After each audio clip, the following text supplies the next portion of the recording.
PRAN biryani இதை செய்ய 20 minutes இருந்தால் போதும். ப்ரெஷர் குக்கரில் சூப்பராக செஞ்சிடலாம். சிக்கன் மட்டன்லாம் இல்லைங்க, எனக்கு பிரியாணினா ப்ரான் பிரியாணி தான் அப்படின்றவங்க கமெண்ட்டில் சொல்லுங்கள்.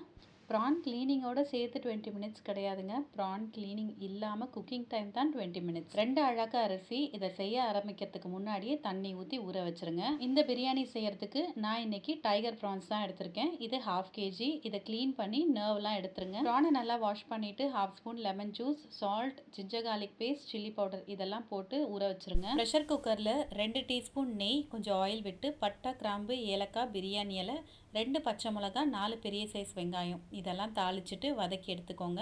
வெங்காயம் நல்லா வதங்கினதுக்கப்புறம் 2 ஸ்பூன் இஞ்சி பூண்டு பேஸ்ட் போட்டு நல்லா வதக்கி எடுத்துக்கோங்க. அது கூட 3 பெரிய சைஸ் தக்காளி, ஒரு கைப்பிடி அளவு புதினா இதையும் போட்டு நல்லா வதக்கி எடுத்துக்கோங்க. 1 ஸ்பூன் கரம் மசாலா, 1 ஸ்பூன் கார மிளகாத்தூள், 1 ஸ்பூன் காஷ்மீரி மிளகாத்தூள், தேவையான அளவு உப்பு இதெல்லாம் போட்டு நல்லா மிக்ஸ் பண்ணிவிட்டு ப்ரானை இது கூடயே சேர்த்துக்கோங்க. இதுலேயே நீங்கள் அரிசியும் சேர்த்துடலாம். 2 அழகு அரிசிக்கு 1/2 கப் தேங்காய் பால், 1/2 கப் தண்ணி அப்படின்ற ரேஷியோவில் நான் சேர்த்துருக்கேன். இது எல்லாத்தையும் மிக்ஸ் பண்ணிவிட்டு உப்பெல்லாம் செக் பண்ணிவிட்டு கொதி வரும்போது நீங்கள் ப்ரெஷர் குக்கரை க்ளோஸ் பண்ணிடலாம். மீடியம் டு ஹை ஃப்ளேமில் வச்சு ஒரு விசில் வர வரைக்கும் வெயிட் பண்ணுங்கள். ஒரு விசில் வந்த உடனே நீங்கள் ஸ்டவ் ஆஃப் பண்ணிடுங்க.